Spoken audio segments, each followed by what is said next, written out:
লোকসভা কেন্দ্রের কলকাতা হাইকোর্টের বিশিষ্ট আইনজীবী তরুণ তুর্কি যুব নেতা কমরেড সায়ন এসেছে আমাদের সামনে পরিচিত হওয়ার জন্য। তাই এই এলাকার সমস্ত মা বোনেদের হাতে তো যাচ্ছি, আপনারা রাস্তা দুধার থেকে বেরিয়ে এসে কমরেড সায়ন দিকে দোয়া করে আশীর্বাদ করুন, দোয়া করুন যাতে তমলুক লোকসভা কেন্দ্র থেকে বিপুল ভোটে এই পার্লামেন্টে যেতে পারে। আজকে কমরেড সায়ন রোড থেকে দলে দলে বিজেপি প্রার্থীও বলেছে চারিদিকে তো সিপিএম মিছিল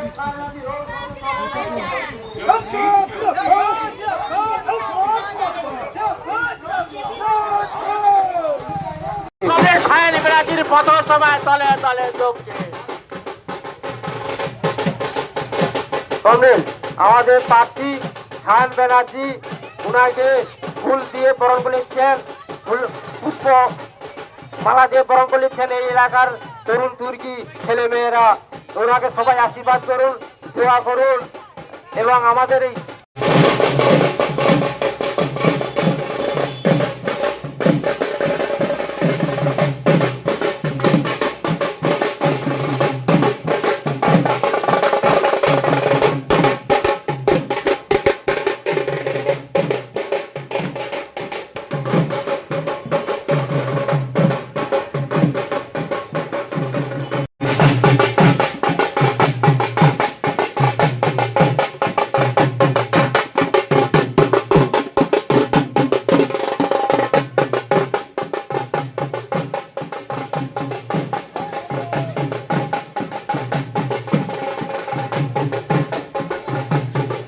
বন্ধ কলকারখানাকে চালু করতে পারে এই লক্ষ্যে আপনারা বামফ্রন্টের প্রার্থী কমরেড সায়ন ব্যানার্জি আপনাদের সামনে উপস্থিত হয়েছেন।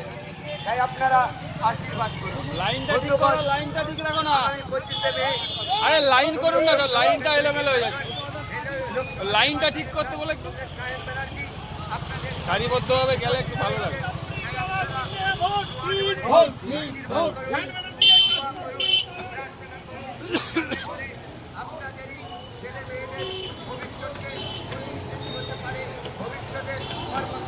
লোকসভা নির্বাচনে আমাদের কথাগুলি তুলে ধরতে পারে, সেই জন্য এবারে সায়ন ব্যানার্জিকে লোকসভা নির্বাচনে কাছাতরি তারা কেন্দ্রে চাপ দেন। এই কোটি কোটি টাকার বিনিময়ে চাকরি বিক্রির বিরুদ্ধে মা বোনেরা ভোট দেবেন কোনখানে? উল্টা ধ্বংসের বিরুদ্ধে মা বোনেরা ভোট দেবেন কোনখানে? সারা পূর্ব মেদিনীপুর জেলে সন্ত্রাস সৃষ্টিকারী মা বোনেরা ভোট দেবেন কোনখানে? এই সন্ত্রাসের